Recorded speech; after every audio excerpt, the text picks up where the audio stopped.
예, 오늘 말씀의 제목은요. 대충 아시죠, 여러분? 오늘 칼빈 할 겁니다. 칼빈. 제가 써놓은 글 우리 회복교 성도님들하면 다 읽으셨을 텐데요. 오늘 그 원고를 기본으로 해서 칼빈은 세상에서 가장 큰 죄인이다. 제가 실은 이 제목을 칼빈은 쓰레기다라고 붙이려고 했었는데요. 그냥 칼빈은 세상에서 가장 큰 죄인이다 라는 걸로 가도록 하겠습니다. 이 글이 나오게 된 배경이 있습니다. 최근에 댓글로도 그렇고요. 댓글이 주죠. 아시겠지만 회복교 카페에는 여전히 이 칼빈을 신봉하는 분들이 곳곳에 계십니다. 댓글을 통해서 이분들이 칼빈주의가 아직 버리지 못했구나 라는 것을 제가 읽을 수 있었습니다. 그러나 이것은 어쩌면 너무나 당연한 현상일 겁니다. 왜냐하면 우리가 퍼센트를 따졌을 때요, 이 칼빈주의가 좋은 거야. 굉장히 성경적인 믿음의 꽃이야. 꽃 중에 꽃이야. 왕 중에 왕이야. 구원론의 왕 중에 왕이야. 라고 사람들이 알고 있는 그 확률이 못 잡아도 90% 이상은 넘을 거기 때문입니다. 90%도 너무 적게 잡은 겁니다. 한 97, 8%?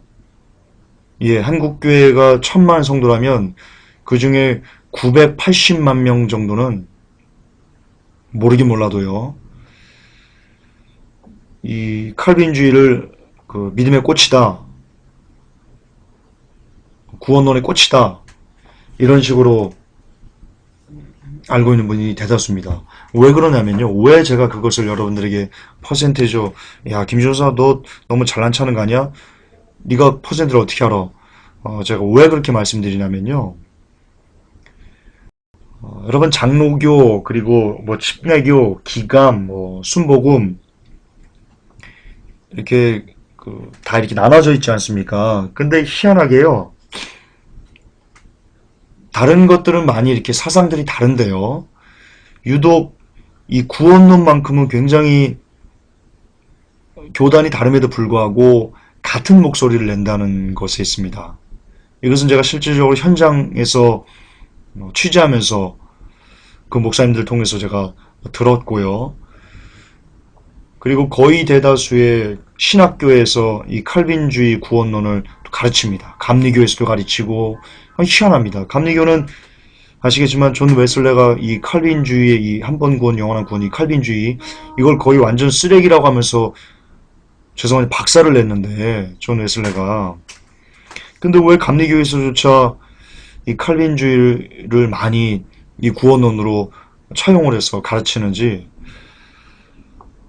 잘 모르겠습니다. 도대체 왜 그런지, 또 순복음도 왜 그런지 저는 잘 모르겠습니다.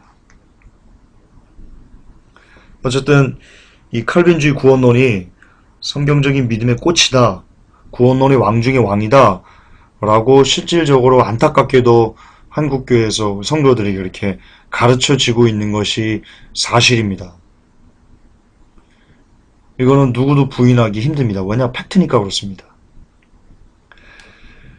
그러나 아시겠지만 여러분, 이 칼빈주의가 쓰레기 구원론이라는 것에 대해서 누차 오랜 시간 그런 싸움을 싸워왔습니다. 그리고 무조건 야 칼빈주의 무조건 쓰레기야 라고 여러분들에게 설교하지 않았고 그렇게 글 쓰지 않았습니다. 아시겠지만 그런 그 칼빈주의는 쓰레기다라는 등식을 성립하기까지의 그 과정을 여러분이 아실 겁니다. A는 이렇고 B는 이렇고 C는 이렇고 D는 이렇고 A에 대한 성경적인 증거는 이렇고 B에 대한 성경적인 증거는 이렇고 C에 대한 성경적인 증거는 이렇고 이렇게 A, B, C, D 모든 성경적인 것들을 종합해 보았을 때 칼빈주의 구원론은 한 번 구원 영원한 구원론은 이꼬르 쓰레기야 라고 결론을 여러분들에게 도출해서 드렸습니다. 그것은 그동안 설교를 들어오신 여러분들이 아실 겁니다. 이것은 제가 어느 한 구석에서 숨어서 만든 것이 아니고요. 공개적으로 전 세계 110개국이 넘는 사람들에게 공개적으로 전했던 메시지입니다.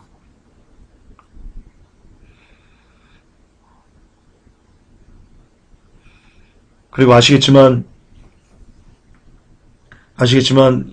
많은 반론을 하는 것이, 다른 사람들이 반론을 하는 것이, 지금 잘난 체하는 것 같아요. 제가 지금 이렇게 말이 버벅대는 건데요. 그런 게 아닌데, 제가. 어쨌든 하나님께서 그 감동 주시고, 그리고 성경에 너무나 명확하게 그 증거들이 있기 때문에 다른 사람들이 섣불리 칼빈주의자들이 야 김종수야 너 이 논리적으로 이건 틀렸고 A는 틀렸고 B는 틀렸고 C는 틀렸고 그랬어 라고 그동안 2년 동안 그렇게 칼빈 쓰레기야 이 개쓰레기야 라고 하는데도 칼빈주의자들이 반론을 많이 제기하지 못했습니다. 이것은 제가 잘났기 때문에 혹은 너무나 설교를 잘했기 때문에 그래서 그런 게 아니고요. 정말 그래서 그런 게 아니고요. 너무나 성경적으로 누구도 부인하기 힘든 것들이, 그 증거들이 명확하게 제시되어 있기 때문에, 그 근거가 제시되어 있기 때문에 칼빈주의자들이 반론을 하고 싶어도요, 그렇게 못하는 겁니다. 왜? 성경 때문에 그런 겁니다. 그러므로 제가 누차 강조하지만 성경은 칼빈주의를 쓰레기다 라고 이야기하고 있습니다. 자, 오늘은 제가 이 칼빈주의가 쓰레기다라는 것을 여러분들에게 다시 한번 주지시켜 드리려고 오늘 이 설교를 한 게 아니고요. 오늘은 좀 다른 관점에서 이 칼빈주의에 대한 그 폐해 중에서 좀 다른 관점에서 여러분에게 좀 말씀을 나누고 싶다 해서 이 설교를 준비한 겁니다. 뭐냐면 이겁니다. 이 칼빈주의 구원론, 그러니까 이 구원에 대해서 인간의 노력은 전혀 필요 없어. 감히 어떻게 인간 나부랭이가 구원에 대해서 어떤 노력을 해야 된다고 생각해? 라고 말하는 것. 그러면서 이 구원에 대해서 나는 아무런 노력이 없기 때문에 나는 참 겸손하게 하나님을 믿고 있어. 나는 참 잘 믿고 있어. 라고 생각하고 있는 이 칼빈주의자들의 그 주장이, 그리고 그들이 품고 있는 생각이 과연 바른가? 과연 성경적으로 옳고, 그리고 논리적으로 옳고, 합리적인가? 에 대해서 여러분들과 생각을 좀 나누고 싶습니다. 거듭 반복해서 말씀드립니다. 그들은 이렇게 얘기합니다. 구원에 대해서 감히 인간이 무슨 노력을 해? 무슨 인간 따위가 무슨 노력을 해? 그것은 불경이야. 라고 말하면서 모든 공을 다 예수님에게 던집니다. 물론 우리 구원에 대해서 모든 공을 다 예수님에게 던지는 것이 잘못됐다, 성경적으로 옳지 않다 라고 말하는 것이 아닙니다. 우리 구원에 대해서 모든 공은 다 우리 주 예수님께서 가지시는 것이 마땅합니다. 요한계시록에서 24장로가 자신들의 면류관을 벗어서 하나님께 드리는 것이 마땅하듯이 역시 인간의 구원에 있어서 모든 공을 예수님이 가져가시는 것이 맞습니다. 그러나 예수님께서 우리 구원에 있어 모든 공을 가져가시는 것이 옳다는 것과, 그렇기 때문에 우리가 무슨 노력을 해? 우리가 구원받는데 어떤 노력이 구원이 인간과 예수님의 합작품이야? 라고 말하는 것이 에 대한 그 차이점, 오늘 그거에 대해서 말씀을 좀 드리려고 합니다. 먼저 전제를 여러분께 드립니다. 구원은 전적으로 예수님께서 하신 겁니다. 열어놓으신 겁니다. 그러나 예수님은 분명히 그 구원을 열어놓으시고 나서 그리고 우리에게 요구하신 것이 있다는 것을 우리 칼빈주의자 여러분들은 잊으시면 안 됩니다. 예수님께서 우리에게 구원의 조건을, 구원의 단서를 다셨다는 것을, 성경에 그렇게 명확하게 단서를 다셨다는 것을 칼빈주의자 여러분 잊으시면 안 됩니다.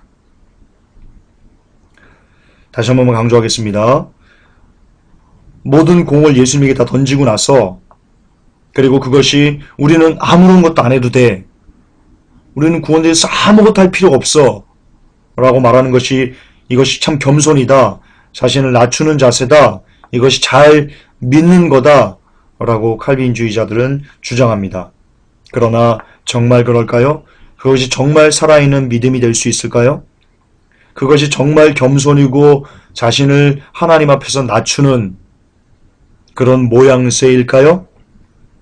자, 그렇다면 칼빈주의자 여러분들은요, 이 말씀에 대해서 정확한 성경적인 반론을 제기하셔야 됩니다. 뭐냐면요. 예수님께서 이렇게 말씀하신 겁니다.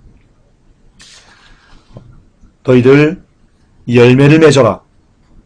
나는 열매를 요구한다. 너희들이 열매를 맺지 못하면 찍어서 불 속에 던져버릴 거야. 예, 예수님께서 우리를 보고 너희들 열매를 맺으라 라고 강조하신 것, 이것에 대한 명쾌한 성경적인 그리고 논리적인 그리고 합리적인 어떤 반론을 제기하셔야 됩니다. 그러고 나서 여기에 대한 합당한 어떤 답을 제시하고 나서 그리고 나서 인간이 구원을 얻음에 있어 무슨 노력이 필요해? 아무것도 하지 않는 것이 겸손이야 라고 말하는 것이 순서입니다. 자, 다시 말해서 여러분, 예수님께서 우리 보고 열매를 맺으라고 하셨습니다. 그 열매는요, 상급이 아닙니다. 왜 상급이 아닙니까? 열매를 맺지 못하면 찍어서 불에 던져버리시겠다고 예수님께서 말씀하셨습니다. 여기서 말하는 불은 지옥불꿀입니다. 지옥불입니다. 지옥불. 따라서 예수님께서 지금 뭐라고 말씀하신 겁니까? 열매를 맺지 못하면 찍어서 지옥불에 던져버릴 거야. 지금 누구에게 주시는 말씀이에요? 안 믿는 사람들에게 주시는 말씀이에요? 아닙니다, 여러분. 예수님을 믿고 예수님의 말씀을 들으려고 온 사람들에게 얘기하신 거예요. 예수님을 믿는 사람들, 우리 같은 크리스천들에게 예수님께서 이렇게 말씀하십니다. 너희들 나를 믿니? 너희들 나를 믿는다고 하면서 열매를 맺지 못하면 내가 찍어서 너희들 불 속에 지옥불에 던져버릴 거야 라고 말씀하신 겁니다. 따라서 열매는 상급이 아닌 구원의 문제입니다. 예, 구원의 문제입니다. 만약 칼빈주의자들의 주장처럼 구원에 있어 우리가 해야 할 일이 전혀 없다. 우리는 아무것도 안 해도 된다. 그냥 로봇처럼 가만히 있으면 성령께서 감동하셔서 우리를 감화하셔서 바꿔놓으셔서 성화시켜서 견인해서 우리를 구원해 가실 거야 라고 말한다면, 그렇다면 예수님은 너희들 열매 맺지 못하면 찍어서 불에 던져버릴 거야, 이 말이요, 죄송하지만 예수님은 자가당착이 되는 거, 모순이 되는 겁니다. 왜요? 성령님이 예수님이시잖아요. 그렇잖아요. 근데 그냥 로봇처럼 아무것도 안 하고 로봇처럼 가만히 있는데 하나님께서 그를 태초에 구원하시기로 작정하셨기 때문에 그를 그냥 어느 순간 성령님이 임재하셔가지고 때가 됐을 때 막 바꿔놓으시는 거예요. 뒤집어 놓는 거예요. 나는 막 거부하는데 나 은혜 받기 싫어해. 나 구원 받기 싫어해. 나 예수님을 술주자로 바꿔가지고 막 놀리는데도 불구하고 그냥 강고절 성령님이 역사에서 그를 뒤집어놔서 이끌어 가신다는 게 칼빈주의 구원론이 되니까요. 그러면 예수님이 너희들 열매 맺지 못하면 찍어서 불에 던져버릴 거야. 이게 여러분 모순이 되는 겁니다. 그렇잖아요. 구원하실 거면서 어차피 구원할 사람 정해져 있고 버릴 사람 정해져 있으면서 예수님께서 예수님을 믿는 사람들에게 너희들 열매 맺지 못하면 내가 찍어서 불에 던져버릴 거야. 이 말이 여러분 통용되지가 않는다니까요. 이거는 모순이 되는 거라니까요. 이 말이 여러분 우리에게 고개가 끄덕여지기 위해서는요. 처음부터 이 땅에 구원받을 사람 그리고 멸망받을 사람이 택해졌다 정해졌다 라는 이 가치관이 없어져야 된다니까요. 그래야지 모든 사람들이 예수님을 믿을 수 있고 모든 사람들이 구원을 얻을 수 있고 그리고 역시 모든 사람들이 예수님을 거부하면 거부한 모든 사람들이 멸망당할 수 있어 라는 명쾌한 그리고 합리적인 앞뒤가 맞는 그런 예수님의 말씀이 되시는 겁니다. 예수님 본인께서 모든 이들이 열매를 맺도록 알아서 해주실 거면서 이미 택한 사람들을 열매 맺도록 알아서 해주실 거면서 왜 열매를 맺지 못하면 찍어 불에 던지겠다고 하셨겠습니까? 아까도 잠깐 말씀드렸지만 칼빈주의자 여러분, 칼빈을 가르치는 한국교회 여러분, 칼빈주의의 망령을 쏟아내는 한국교회 신학교 여러분, 전세계 신학교 여러분들, 칼빈주의 망령을 신학생들에게 그 아무것도 모르는 이제 막 고등학교 졸업해가지고 성경 일독도 하지 않고 그냥 백지같이 백지인 상태로 온 그 순수한 열혈 청년들에게 예수님을 향한 뜨거운 사랑만 가슴에 불같이 있는 그 순수한 청년들에게 이런 쓰레기 같은 칼빈주의 망령을 한 번 구원 영원한 구원이야. 너 선택됐으니까 이 선지동산이 온 거야. 너 선택됐으니까 너 목사 된 거야. 너 선택됐으니까 하나님이 너 구원하실 거야. 라는 쓰레기 같은 망령을 주입시키기 이전에, 그러기 이전에 제발 예수님께서 열매 맺지 않으면 내가 찍어서 불에 던져버릴 거야 라고 하신 이 말씀을부터 먼저 묵상하시고 이 속에 담긴 그 의미를 먼저 밝히 알기 위해서 기도하시고 애쓰시는 신학교 관계자 여러분이 되시기를, 교수님들이 되시기를 부탁합니다.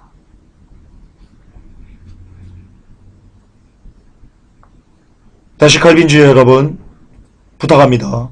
제발 거짓 겸손과 모양뿐인 낮은 모습 같은 거 때려치우시고 말씀을 정확히 묵상해 보시기 바랍니다. 열매는 주께서 맺게 해주신 것이 아닙니다. 성경에 그렇게 기록되어 있지 않습니까? 예수님께서 알아서 열매를 맺게 해주실 거면서 왜 우리들에게 너 열매 맺지 않으면 찍어 불에 던져버릴까요? 라고 하신다는 말입니까? 따라서 열매는 우리가 맺는 겁니다. 이 설교를 듣고 계시는 혹 칼빈주의자 여러분들이 스스로 각자가 열매를 맺으시는 거란 말입니다. 물론 인간 스스로의 힘으로 열매를 맺을 수 없습니다. 그 사람이 아무리 의지가 뛰어나고 아무리 선한 행위가 있고 아무리 노력이 출중한 사람이라고 해도 인간 스스로의 힘으로 온전한 열매, 찍혀서 불에 던져지지 않을 수 있을 정도의 아름다운 열매 맺을 수 없습니다. 인정합니다. 하지만 그렇다고 열매를 맺는 노력조차 전혀 포기해야 된다라고 가르치는 것은 죄송하지만 주님의 뜻을 너무나 많이 왜곡한, 주님의 뜻을 저 삼천포로 가지고 간 악한 행위입니다. 성경은 분명히 우리 보고 너희들 죄와 싸우라, 죄와 싸우되 피를 흘리기까지 싸우라 라고 우리에게 명령하고 있습니다. 자, 또 봅시다. 주님께서, 성령님께서 알아서 우리 보고 죄와 싸우고 그리고 알아서 죄를 이기게 해주신다면, 그렇게 해주실 거라면 왜 주님은 성경을 통해서 우리에게 너희들 죄와 싸우되 그냥 싸우면 안 돼, 피를 흘리기까지 싸워야 돼 라고 말씀하실까요? 알아서 다 해주실 거면서. 만약에 알아서 다 해주시고 알아서 다 구원하시고 알아서 다 변화시킬 거라면요, 그게 정말 주님의 뜻이었다면요, 성경에 죄와 싸우되 피를까지 싸워라 라고 기록되어 있으면 안 됩니다. 왜? 그건 모순이니까. 그러면 성경이 어떻게 기록되어 있으냐면요, 이렇게 기록되어 있어야 됩니다. 너희들 나 믿었니? 입으로 시인했니? 너희들 구원 얻었니? 그럼 너희들 평화해라, 화평해라. 내가 너희들을 구원해 줄 거야. 내가 너희들을 너희들 힘들지 않게 내가 죄를 이기도록 해줄 거야. 피 같은 거 안 흘려도 돼. 내가 다 알아서 해줄게. 라고 여러분 기록이 되어 있었어야 됩니다. 그래야 모순이 안 됩니다. 그러나 거듭 반복하지만 성경은 분명히 너희들 죄와 싸워라. 정말 피를 흘리기까지 싸워라. 사단 마귀가 자기 때가 얼마 남지 않은 줄 알고 우는 사자같이 달려온다. 너희들 삼키려고 한다. 너희들 기도할 때 이렇게 기도해라.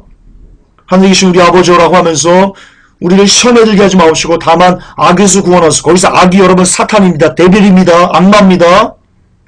주님께서 우리 보고 우리 공동체를 위해서 뭐라고 기도하라고 하셨습니까? 우리를 사단의 손에서 건져주세요 라고 기도하라고 하셨습니다. 그걸 매일. 왜 그렇습니까?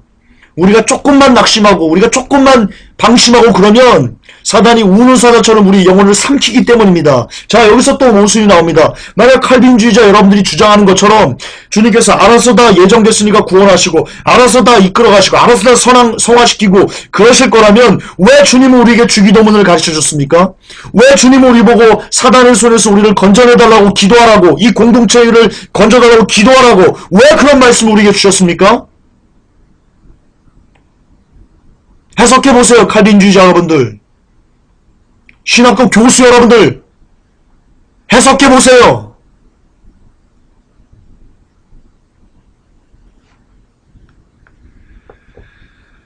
예, 성경은 분명히 죄와 싸우라, 피를 흘리기까지 싸우라 라고 기록되어 있습니다. 왜냐하면 우리가 그렇게 싸우며 피를 흘릴 때 그런 애절함, 그런 간절함, 이것이 있을 때 비로소 우리가 열매 맺을 수 있도록, 온전한 열매를 맺을 수 있도록 성령님께서 도와주시기 때문입니다. 그러므로 실질적으로 열매를 맺게 해주시는 능력은 우리 주 예수님에게 있습니다. 아멘입니다. 하지만 거듭 반복합니다. 그 열매의 문, 그것은 우리가 열어야 됩니다. 우리가 열어야 됩니다. 여러분이 이 문을 열려는 애처로움이, 애통함이 있어야 됩니다. 그렇기 때문에 성경은 애통하는 자는 복이 있나니 천국이 저희의 것이오라고 말씀한 겁니다. 그 애통이 뭡니까? 이 문을 열려는, 이 열매를 맺으려는 문을 열려는, 근데 이게 안 됩니다. 우리의 힘으로 안 됩니다. 노력으로 안 됩니다. 의지로 안 됩니다. 그러니까 죽게 우는 겁니다. 주님 안 되겠어요. 주님 내가 죽을 것. 주님 내가 지옥 갈 것. 이대로는 나 지옥 갈 것. 제발 나 좀 도와주세요. 주님 나 좀 도와주세요. 하면서 애통하는 것, 우는 것, 이것이 바로 우리가 문을 여는 겁니다. 그리고 그렇게 애통하면서 울 때, 그때 성령님이 열매를 맺도록 도와주시기 때문에, 그렇기 때문에 천국이 여러분의 것이 될 수 있는 것입니다. 이는 계시록에서도 명확하게 증명됩니다. 요한계시록 3장 20절을 보세요. 볼지어다 내가 문 밖에 서서 두드리노니 누구든지 내 음성을 듣고 문을 열면, 문을 누가 열어요? 주님이 잡아 열어요? 이거 문 왜 이렇게 안 열리나? 주님이 그러세요? 천사들 보고 야 땡지 좀 갖고 와봐라. 이 자식이 문을 너무 많이, 이 자식이 죄송합니다. 주님 그런 표현 안 씁니다. 저같이 이렇게 개망나니 같은 성격을 갖고 있는 사람이 그런 험한 말을 쓰는 겁니다. 주님은 그렇게 얘들아 가서 벤치 좀 가져오너라 이렇게 말씀하셨을 겁니다. 어쨌든 그거 천사가 벤치 가져오면 그걸로 막 얘 이렇게 문을 안 열어 이렇게 하면서 주님이 잡아 채시나요? 아닌 거 아시죠? 여기 분명히 나와 있습니다. 누구든지 내 음성을 듣고 문을 열면, 문을 여는 주체가 누구예요? 예수님이 문을 여는 주체가 아니에요. 우리예요, 우리. 이 설교를 듣고 있는 여러분들이에요.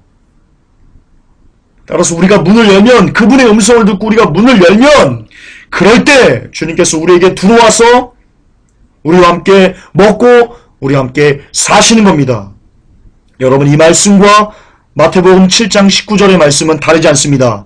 마태복음 7장 19절에 아름다운 열매를 맺지 아니하는 나무마다 찍혀 불에 던지우느니라. 자, 어쩔 때 아름다운 열매 우리가 맺을 수 있어요? 아까도 말씀드렸지만 여러분 혼자 힘으로 아름다운 열매를 맺을 수 없어요. 성령님이 도와주셔야만 해요. 그런데 성령님이 어떻게 해야 우리에게 역사하실 수 있어요?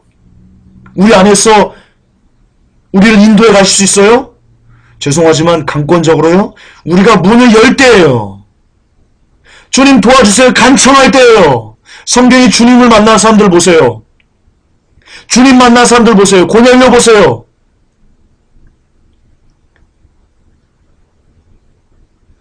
제자들은 다른 의미예요. 다른 사람들, 제자들은 특별한 하나님의 목적하에 하나님께서 일방적으로 선택하신 거예요. 그게 예정이에요, 예정. 창세전에 정말 택한 하나님의 뜻을 이루기, 성취하기 위해서 그 선택한 이들이 있어요. 이걸 사명 예정이라고 그래요. 한번 말씀드렸죠. 이런 예정은 존재해요. 그러나 칼빈주에서 얘기한 것처럼 모든 사람들을 어떤 사람은 구원하고 어떤 사람은 유기해, 버려. 이런 예정 같은 건 있지 않아요. 사명 예정은 있어요. 사도 바울이 사명 예정이고요.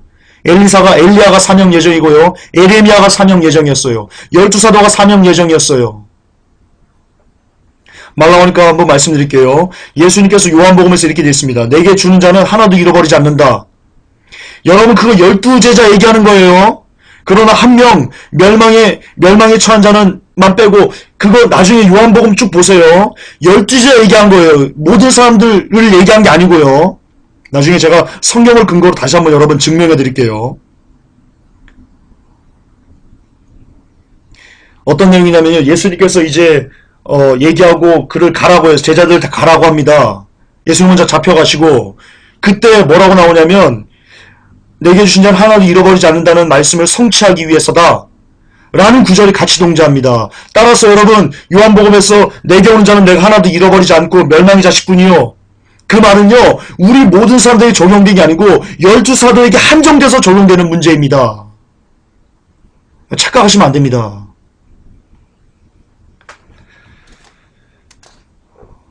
어쨌든 다시 갑니다.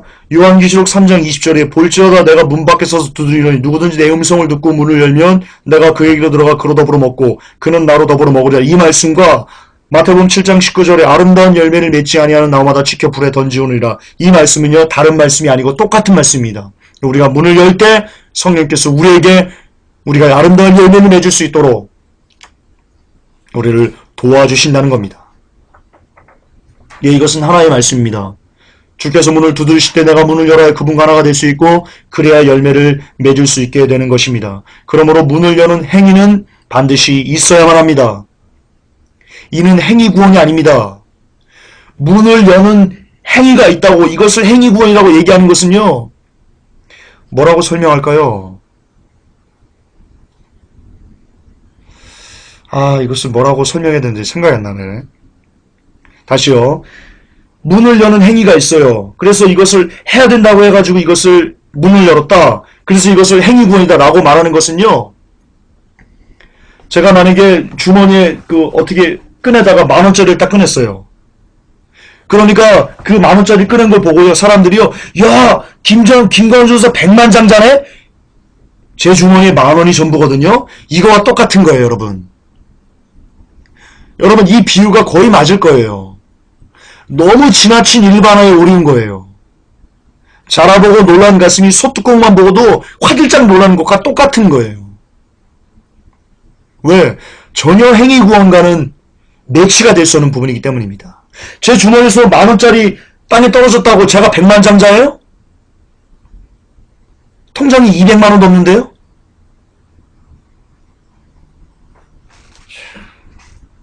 왜? 그런 것과 똑같은 겁니다. 또한 이것은 행위 구원이 아닐 수밖에 없는 게요. 이 말은 예수님께서 친히 요한계시록에서 한 말씀이거든요. 요한계시록 여러분 사도 요한이 받아 적은 것뿐입니다. 말씀하신 이는 예수 그리스도십니다. 예수님께서 이렇게 말씀하셨습니다. 너 문 열어. 너 문 열어. 얘들아 너희들 문 열어. 내가 문 안 열어줄 거야. 너희들이 문 열어야 돼. 그래서 그 말씀을 근거로 문은 우리가 열어야 됩니다. 우리가 여는 행위가 우리에게 있어야 됩니다. 그런 문을 여는 노력이 우리에게 있어야 됩니다. 라고 말하는 것이 어떻게 행위 구원입니까? 그럼 예수님이 행위 구원자예요? 지금 그렇게 말하는 겁니다. 예수님 당신은 행위 구원자입니다. 라고 말하는 겁니다. 칼빈주의자들이. 지금 무슨 짓을 하시는 건지 알고나 계십니까?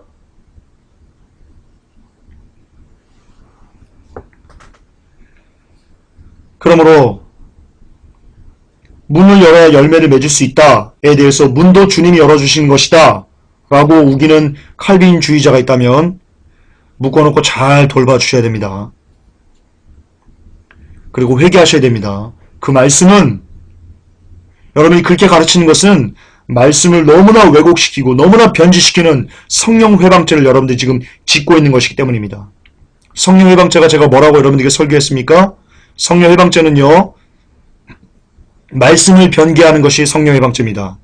왜냐하면 말씀이 곧 예수님이시고 예수님은 성령님이시기 때문에 성령 회방죄는 말씀을 훼손하는 것, 변질시키는 것입니다. 따라서 분명히 준 요한계시록에서 예수님께서 친히 너희들 문 열어야 돼. 너희들이 문 열어야 돼. 라고 얘기하는데 문까지 주님이 다 열어주신다? 우리는 아무것도 안 해도 된다? 라고 말하는 것은 지금 뭘 변질시키는 거예요? 예, 말씀을 변질시키는 거예요. 칼빈주의자 여러분들 지금 성령 회방죄를 짓고 있는 거예요. 한국교회 여러분들 성령 회방죄를 짓고 있는 거예요. 신학교 관계자 여러분들은 지금 성령 회방죄를 짓고 있는 거예요. 어리석은 사람들아.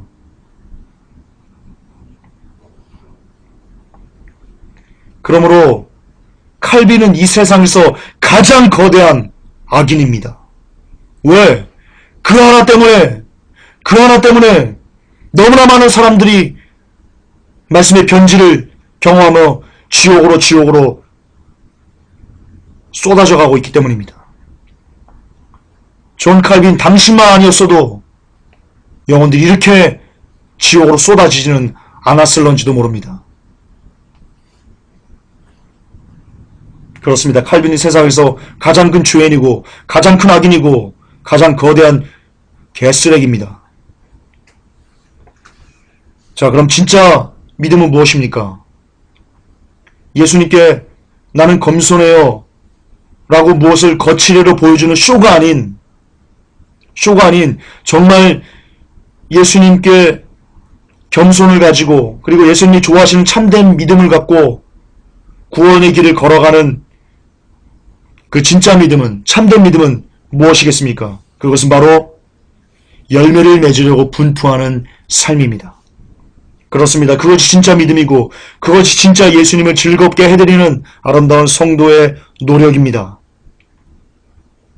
그리고 아무리 우리가 노력하고 열매를 맺으려고 아무리 노력해도 도대체 열매가 맺혀지지 않기 때문에 이렇게 열매를 맺지 못하는 나의 악한 자아를 보고 철저히 통회하면서 자복하면서 주님 살려주세요. 예수님 나를 도와주세요 라고 애곡하는 것, 애통하는 것, 그게 바로 겸손입니다. 그게 진짜 성경에서 우리에게 요구하는 겸손입니다. 여러분, 우리는 너무나 심각한 인본주의의 함정에 빠져 있습니다. 인본주의식 겸손은 우리가 그동안 배운 겸손은 이겁니다. 자신을 다른 사람보다 낮추고 다른 사람을 더 섬기고, 예, 이거 겸손이죠. 그러나 인본주의식 겸손이 여기에 많이 녹아있다는 것을 여러분 기억하셔야 됩니다. 성경적인 겸손은 이겁니다. 주님, 내 힘으로 안 됩니다. 주님, 내 의지로 안 됩니다. 주님, 내 노력으로 안 됩니다. 제발 주님, 나 좀 도와주십시오. 주님, 제발 나 이대로면 지옥입니다. 제발 좀 도와주세요. 주님, 엘레요, 불쌍히 여겨주세요. 라고 성령님께 간청하는 것, 여러분, 이게 바로 성경적인 겸손입니다. 그리고 이런 겸손이 있을 때 주님은 우리를 도와주십니다. 너무나 자주 여러분들에게 설명드렸습니다. 오순절 마가의 다락방에서 120문도가 성령님을 받을 때 그들이 고수업치고 짤짤이치고 이거 막 하다가 아우, 성령 왜 이렇게 안 오시나? 지금 몇 시야? 성령 오실 때 안 됐어? 왜 이렇게 늦으셔? 이러다가 여러분 성령님 받으신 게 아닙니다. 아시죠? 그들이 간절히 기도하고 말씀을 묵상하고 떡을 떼며 교제하면서 주의 뜻대로 살려고 애를 쓸 때, 그때 하나님께서 그들을 불쌍히 여기셔서 약속하신 성령님을 보내주셨습니다. 그렇습니다. 열매란, 그리고 구원이란 이와 같은 것입니다. 열매를 맺기 위해서 주께 매달릴 때, 구원의 여정을 위해 여러분들이 피를 흘리며 싸워 나갈 때, 그런 우리의 삶이 진짜일 때 하나님께서 순간마다 우리를 도와주시는 것입니다. 그리고 그 힘으로 구원의 여정을 계속해서 걸어가는 겁니다. 따라서 우리가 구원을 위해 할 수 있는 것은 아무것도 없다. 아무것도 해서는 안 된다. 라고 말하는 칼빈주의자들의 주장은 모두 다 뻥입니다. 제가 방금 개뻥입니다 라고 하려다가 뻥입니다 라고 한 거 아시죠? 몇몇 분은 아셨을 겁니다. 뻥입니다. 멍멍이 뻥입니다. 완전 호구입니다. 그것은 하나님의 거룩하심과 위대함을 나타내는 표현이 아닙니다. 무슨 말이냐? 칼빈주의자들이 구원을 위해서 우리가 할 수 있는 것은 아무것도 없어. 우리 같은 인간 나부랭이가 뭘 하겠어? 라고 말하는 것은 겸손의 표현도 아니고요. 그것은 하나님의 거룩하심이나 하나님의 위대하심을 나타내는 표현도 아니고요. 그것은 아무것도 아니고요. 그것은 그냥 우리 모두 다 손잡고 쎄쎄싸면서 지옥으로 가자! 라는 더러운 기만 전술일 뿐입니다. 주님의 위대하심을 기억하십니까? 정말 이 하나님의 위대하심에 여러분은 무릎 꿇습니까? 그러면 정말로 여러분들이 하나님의 거대하시고 광대하시고 우리를 위해서 피 흘리신 그 고귀한 희생을 여러분들이 기억하신다면 이 시간 구원의 여정을 걸어가면서 여러분의 최고의 노력을 주께 드리셔야 됩니다. 온 힘을 다해서, 온 정성을 다해서 그 길을 걸어가셔야 됩니다. 이 말씀이 무슨 뜻이냐? 너희는 마음을 다하고 뜻을 다하고 힘을 다하고 마음을 다하여 주 너의 하나님을 사랑하라 하신 것이 첫째가 아닌 개념이다. 이게 무엇입니까? 너희들 구원을 위해서 너희들이 온 마음과 온 힘과 온 정성과 온 뜻을 다해서 이 구원을 위해서 걸어가라 라는 뜻입니다. 그것이 하나님을 사랑하는 본질입니다. 왜냐? 구원은 우리를 향하신 하나님 아버지의 모든 것이기 때문입니다. 따라서 우리가 하나님을 정말로 사랑한다면, 정말로 하나님께서 우리를 구원해 주신, 예수님께서 우리를 위해서 피 흘리신 그 은혜를 가슴에 새긴 사람이라면, 주님이 어떻게 구원의 문을 여셨는데 그 고마움을 마음속에 새긴 사람이라면 여러분의 온 영혼을 하나님께 바쳐서, 온 정성을 바쳐서, 온 힘을 다 바쳐서, 여러분이 할 수 있는 모든 것을 다 바쳐서 이 구원의 길을 최선을 다해서 걸어가셔야 되는 겁니다. 그것이 진짜 하나님의 거룩하신가, 하나님의 위대하심을 하나님께 올려드리는, 하나님께 영광을 올려드리는 그런 표현의 다름입니다. 할렐루야! 그렇습니다. 그것이 주님의 은혜를 기억하는 성도의 삶입니다. 아시겠지만 우리 예수님이 구원의 문을 어떻게 열어놓으셨습니까? 어떻게 주님이 열어놓으셨습니까? 어느 날 땅에 왔다가 시간 되시고 3년 공생이 하시고 야 이제 나 간다 안녕 빠이 하면서 주님이 그냥 올라가셨습니까? 그렇게 우리의 구원의 문을 여셨습니까? 주님이 인류의 구원의 문을 여시기 위해서 치른 그 대가가 무엇입니까? 예수님조차, 이 만화의 왕이신 예수님조차 우리의 구원의 문을 여시기 위해서 노력하셨습니다. 하물며 그 은혜를 거저받으려고요? 이건 날강도 같은 칼빈주의자, 완전 날강도 신보. 주님이 퍽이나 좋아하겠습니다. 곧다운 날강도 같은 심정으로 주님을 섬기는데 주님이 퍽이나 예뻐하시겠습니다. 당신들을.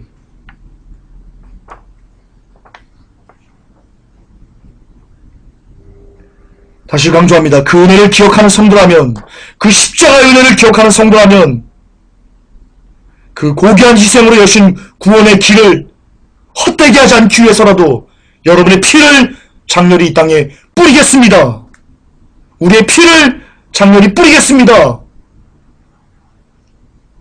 예, 정말 그 구원의 길을 열심을 다해서, 혼신의 힘을 다해서, 모든 노력을 다해서 그 주님의 십자가를 붙잡고 따라가는 것이, 그것이 바로 구원에 이를 수 있는 길입니다. 그것이 주님을 영원롭게 할 수 있는 최고의 the best of the best life입니다. 아, 우리는 한국 사람이죠. 최고의 삶입니다.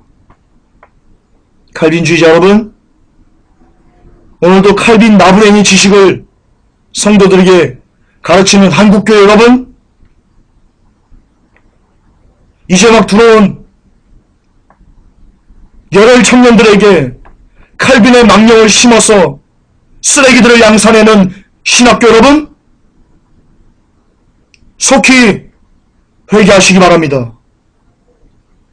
이제 곧 우리 예수님께서 재림하실 겁니다.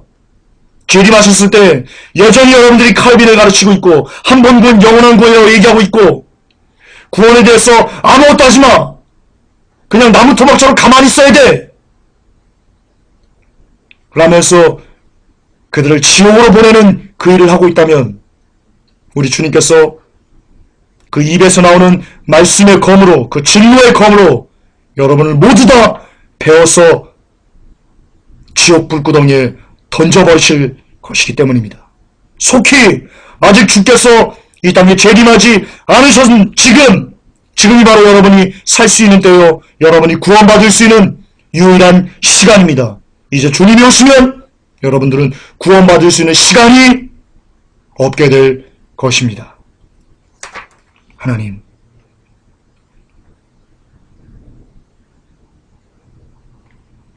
너무나 많은 사람들이 미쳐 돌아가고 있습니다. 성경에 너무나 시퍼하게 칼빈은 쓰레기라고 얘기하고 있는데 너무나 많은 사람들이 미쳐 돌아가고 있습니다. 세상이 미쳐 돌아가고 있습니다. 한국교회가 미쳐 돌아가고 있습니다. 신학교가 미쳐 돌아가고 있습니다. 하나님, 제발 우리에게 들을 길을 주셔서 우리의 귀를 열어주셔서 하나님 진리를 깨닫게 하시고 진리를 보게 하시고 듣게 하셔서 속히 우리에게서 칼빈의 망령을 제거해버리고 하나님께서 피값으로 사신 이 구원의 여정을 하나님 우리도 피를 흘리며 걸어가시 마땅하다는 것을 가슴에 새기고 우리의 최선을 다해서 온 힘을 다해 온 노력을 다해 주 예수님의 십자가 붙잡는 그래서 마침내 하나님의 나라에 들어갈 수 있는 우리 되게 하여 주시옵소서. 예수님의 이름으로 기도합나이다. 아멘.